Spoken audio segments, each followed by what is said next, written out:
Salsa Head Podcast, we're moving to the groove. Salsa Head, we got nothing to lose. Feel the rhythm, feel the heat.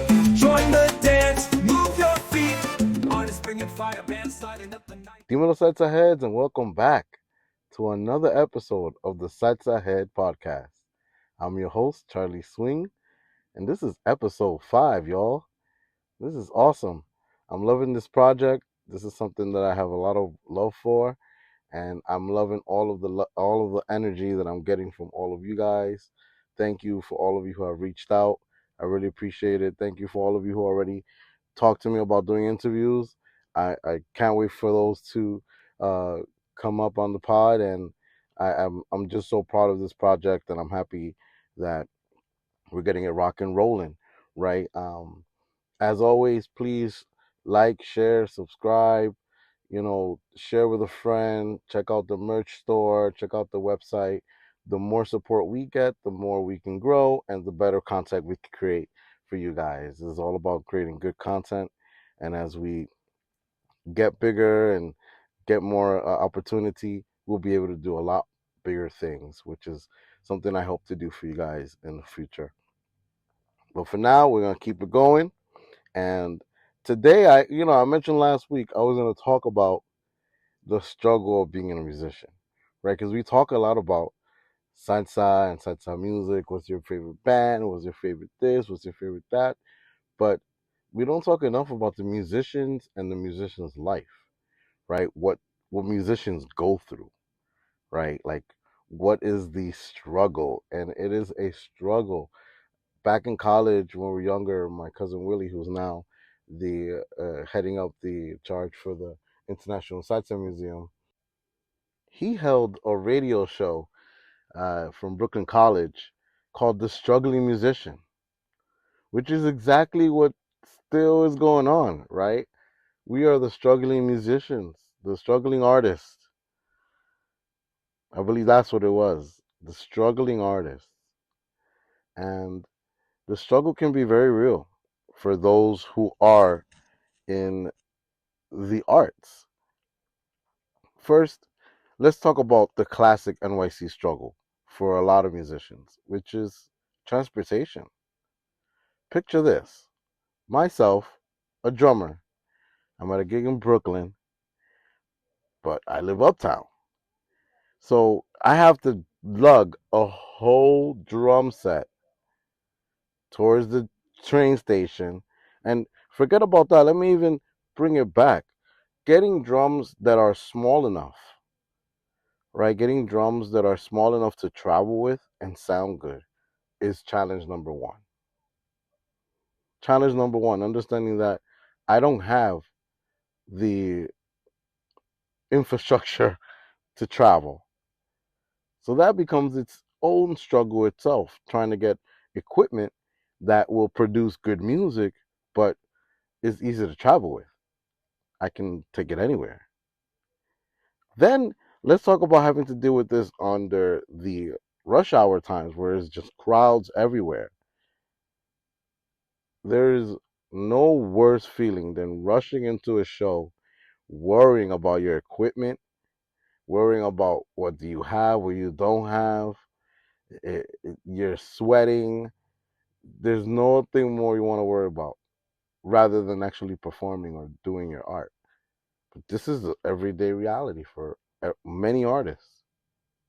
Many artists. And it's not just drummers, right? You got upright bass players who I don't even know how they do it. An upright bass can be up to 6 feet long, right? Like it's just long and massive. Imagine having to put that in a cab.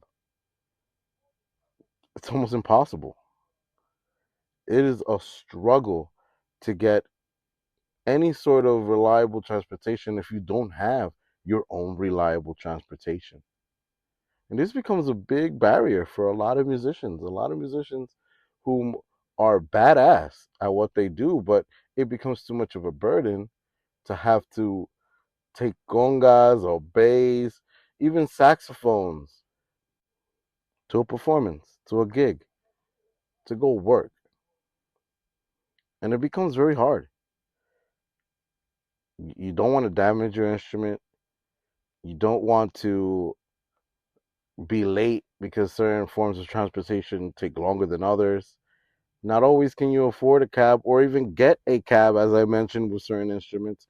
It is a struggle just to travel with your instrument in New York City. I don't know about flute players or trumpet players or, you know, any small instrument, but I've never played a small instrument. One of the smaller instruments that I play weighs about 60 pounds. When I put together the bells that I have that are all steel, and the drum itself, the bongo, which is a 7-inch drum with an 8-inch drums attached, and there's metal everywhere. It's all wood frame with metal hardware. It's heavy. It's not hard to carry, but it's heavy, right? Having to carry that all the time gets very challenging. It's a struggle. It's gonna be the word you hear a lot this episode. Because being a musician, a lot of times we hear all the beautiful stuff. Oh, he sounded great, or we see the person on stage and they're doing what they do best and they're creating magic, but we don't know what got them there. And I'm not talking about practice or uh, late nights of sacrificing. Literally that day, how did this person even get here? Right? Just were they able to get here in an easy way? Because I mentioned the last week, one of the things that I hope to see is better economy and for musicians, a better economic standing for everyday New York City musicians or musicians worldwide, right? I can only really speak to my state and how my state works. New York State is unique in that if we have the right support, there's a lot of legislation that can go through. We don't have the support yet, but I know for a fact that there's places in the world that provide economic support for their artists for the sake of creating art, for the sake of preserving the creative space,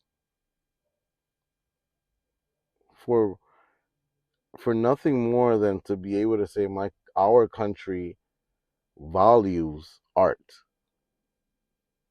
I learned this by going to Belgium. They tell us being a musician or being under unemployment, there's a particular standard of living where you can have a place to live, feed your family, do what you got to do. And this is all you do, art. Are you Elon Musk? No, but you're doing well. Having a living wage in New York City has become almost non existent. Forget about just musicians. Lawyers are struggling to pay rent in New York City. So, being a New York City musician, it has become exponentially harder to progress, to stay creative, to stay motivated, to want to create more opportunities, more albums. Did you guys know that it can cost anywhere to record an album? It costs legitimately anywhere between $10,000 to $20,000. That's how much it would cost, and that's on a very simple. You're not getting much distribution. You're not a big artist. You're just putting out a decent production, something worth selling, something people will enjoy. It costs money. Studio time costs money. Musicians having to get paid costs money, right? All of this is all economically driven, where if you're struggling to find transportation, talking about creating an album is out of the question. Now, I can't speak for those who do any sort of physical art, visual art, any artist that, draw or of any kind, if they have these similar setbacks. However, as musicians, I could speak from firsthand. I was told from young to not depend on music, to have a fallback, get educated, do something else, specifically because the economic standing of musicians and art itself is abysmal. It's abysmal. And I'm not going to go and tell you how much gigs are and such. However, it's not a living wage. It's a struggle.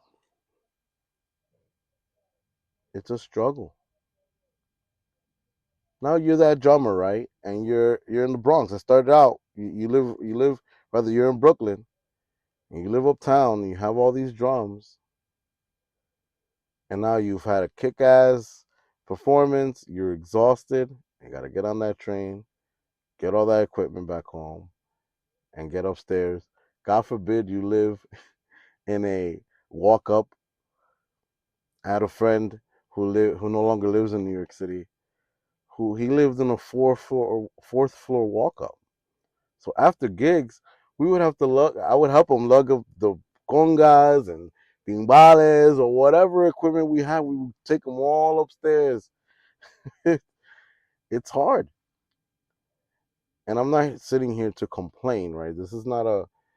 I'm giving grievances. I really want to give you guys kind of like a bit of a backstage view of not just the music side, but the human side of musicians, where there's some folks that you've seen perform who are possibly, and this may not be politically correct now post COVID, but they're sick, they're not feeling well, but they put a kick-ass performance. They do the Jordan flu game. And you go, wow, the musician's the best. You don't know that person is like struggling, would rather be in bed. The show must go on, and that's something that in show business we're taught young. The show must go on. We have to make it happen, and it is. I enjoy making it happen, but it's a struggle sometimes. It's a struggle between having to carry your instrument, making sure everything is in order, you don't damage anything, that you're on time, you get to sound check, then you have to play, and then do it all over again. Break it down, take it home. I have a colleague that right now, whenever we go perform, he has to bring all of the sound. Right? Not all the time, but for the most part, he has to bring the sound. We're talking 4 or 5 big speakers, microphones, mic stands, wires, a consola, like a soundboard. There's just a whole production coming out of his car, and he has to set it up.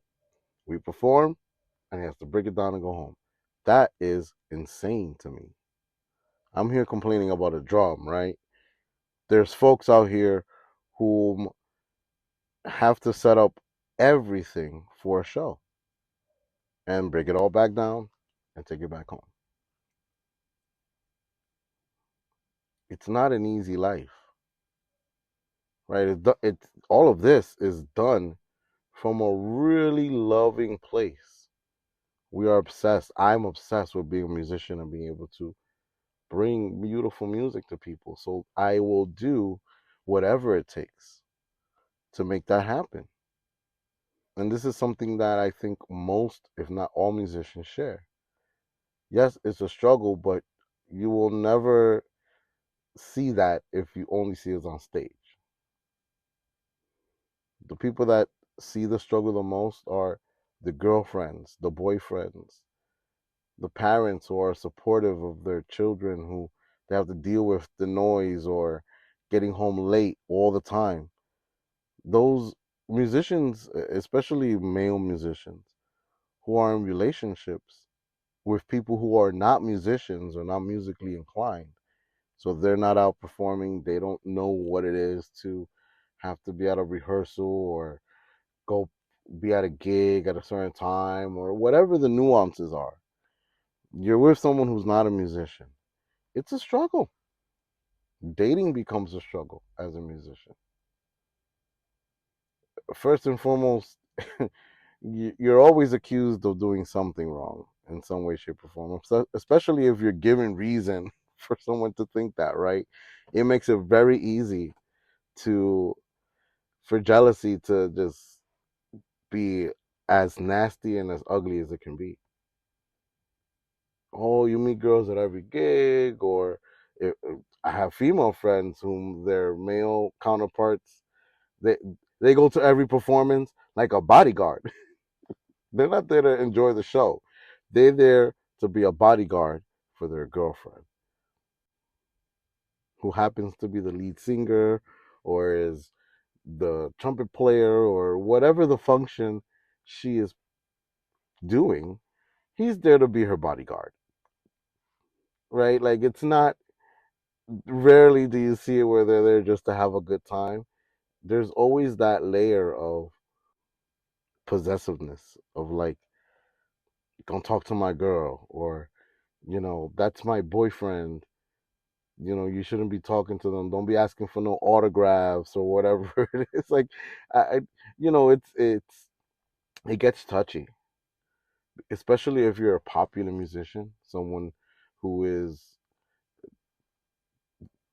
prone to get attention. You're gonna get attention from the opposite sex, and that attention can breed so much jealousy.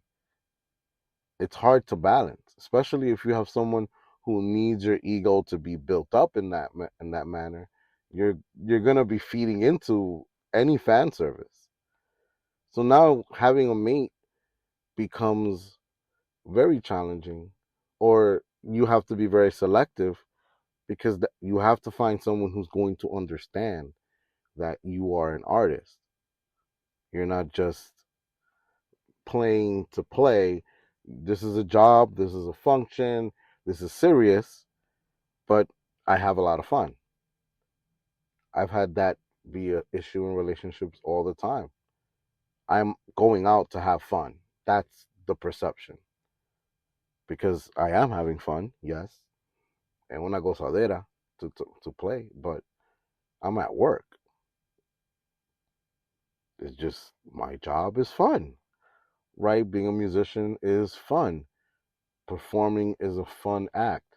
Being able to be at clubs, festivals, um, art fairs, street fairs, any kind of event, Christmas parties, weddings, whatever the event is, we have a good time as musicians.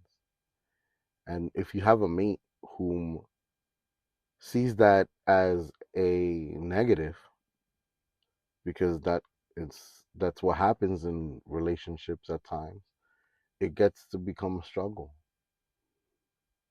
You start getting accused of putting that first, or you're out every night. If you're a popular working musician who gets a lot of work, God bless, right? Like if you're blessed enough to be working 4 or 5 nights a week, that means you're out 4 or 5 nights a week till 3 or 4 in the morning.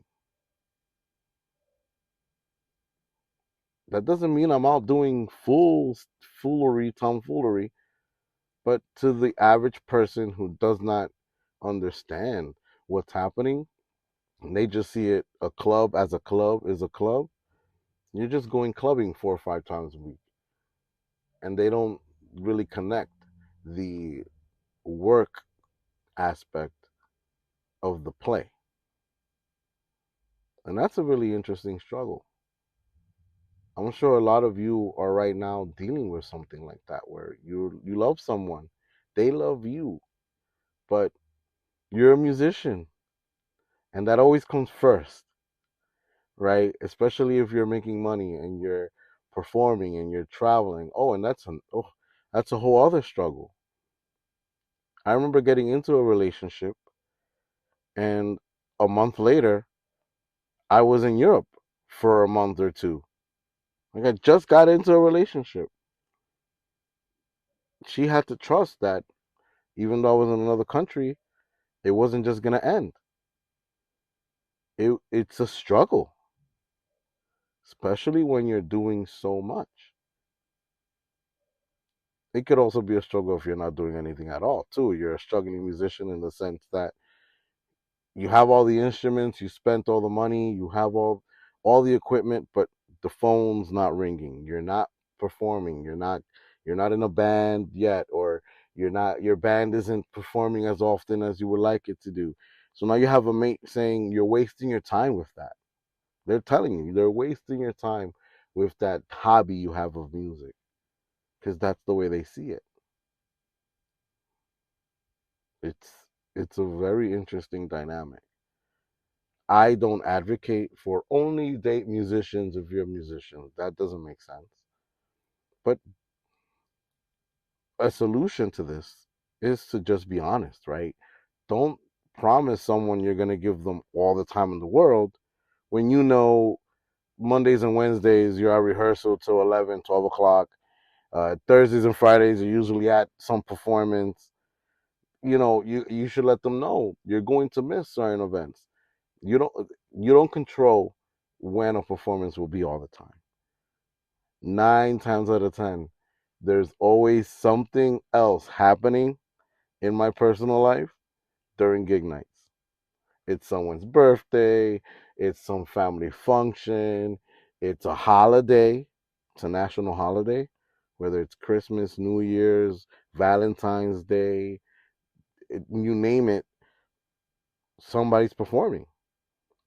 And if you're their mate, you have to be understanding of these things that you may not have the typical experience because your mate will be performing somewhere, which isn't a bad thing. You just got to understand that that's what happens. So if you're with someone and they don't understand that nuance, it can become very challenging.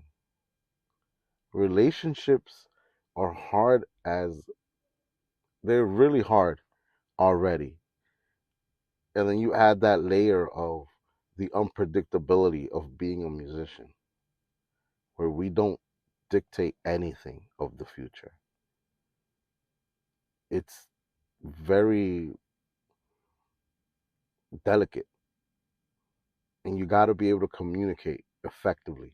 You got to be able to be honest, talk about these things, tell your mate, hey, this is important and why is important, right? Show them, introduce them to your music life. If you find yourself in this struggle, introduce your mate to your music life. Whenever you do something, show them this is what we did, this is what we're doing. Take them to rehearsals, introduce them to bandmates. These things help because it drops that whole energy of, well, I don't know what you're doing off when I don't know what you're doing whenever you're going to such and such place, and it turns into something real. This is what you're doing. You're just sitting in a room playing the same song for 3 hours straight. Nah, I'm good. I thought you were doing something else. And they leave you alone. they, they understand. They go, okay, you're really doing work and something that I would never want to do. How do you do with this? Because if you go to an average rehearsal and a band is working on a new song or a new album, don't be surprised if for a whole hour and a half we're playing one song over and over and over, the same section. It's just the way it works. For the average person, that may not be something that is interesting at all, right?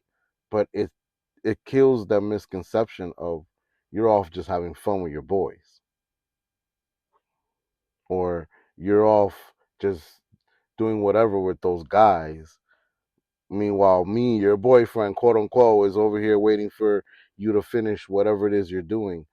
It takes away those conversations when you bring them into the fold, right? Because the more they know, the less of a mystery your profession is. Now, if you want it to be a mystery, that's on you, right? But let them in, right? Show them what the struggle is. Those of you who are musicians and don't have a mate that's a musician, right? Don't make them a musician. Don't force that, but introduce music to them, right? Just like we were introduced music. You never know. You might have a mate that has a hidden talent. These are things that we don't even think about. We just go straight to the arguing, the fighting, the oh you're just jealous or you're or actually giving into the stereotypes that musicians are just sloppy, for lack of a better word. Instead of doing that, let them in. If you're in love and you want someone to really appreciate what you do and you want to kill that struggle of, well, my mate doesn't understand that I'm a musician, let them in. And if they don't want to know, then, have a different conversation, right? I'm not a relationship coach, but I definitely did want to highlight that as a struggle because, yes, travel, money, opportunity, rehearsal spaces, and recording spaces are expensive. These are all struggles. But a real struggle is our relationships, right? People expect us to be there at certain places and certain times when we as musicians are already preset to be somewhere. We have rehearsals every Mondays and Wednesdays. I don't miss rehearsal, right? What do you mean you don't miss rehearsal? What's so important about rehearsal? You just had rehearsal. What's that all about? All those kinds of conversations that come up, it's best to just be transparent and let your mate know what the end game is. We're trying to achieve this. We're trying to do this, and look at the progress we're making. Right? It's a lot more than just it's what I do and leave me alone or you don't really appreciate me. Even though those things could be true, you have the power to change that. You have the power to bring your mate along and say, hey, this is what I do. Why don't you do it with me in some way, shape, or form? Right? And you'll see a lot more positivity around your musicality. I'm telling you, once you have a relationship struggle as a musician, it seeps into everything else. So if you're able to kind of like break that down and that's it, there's no longer a stress. Wow, it's just a freer way of being. But that's my 2 cents on the struggle of being a musician in NYC. These are just some aspects of the struggle. I'm sure as we move along, more and more will get revealed, and as we get to interviews, you'll get to hear everybody else's experience, right? What they get to do, what brings them here, what what sacrifices have they made, what is their struggle, and we can appreciate it more, right? That's the best thing about this. The more you know what someone is going through, the more you can appreciate what they're doing, especially once you see that they're doing such amazing work. Like there's people who are doing some brilliant things, and in the background, you're like, you got what going on? Wow, I can't imagine, right? There's so much going on in the background, but bam, here it is in full color, an amazing production. And that's the essence of being a New York City musician, a New York City artist. Through thick and thin, we make it happen, no matter what. And with that, that ends our episode today, episode 5 of the Salsa Head Podcast. Please be sure to check out the merch store, share, like, and subscribe, as the more support we get, the more we can create better content. And as always, mi gente, pa'lante.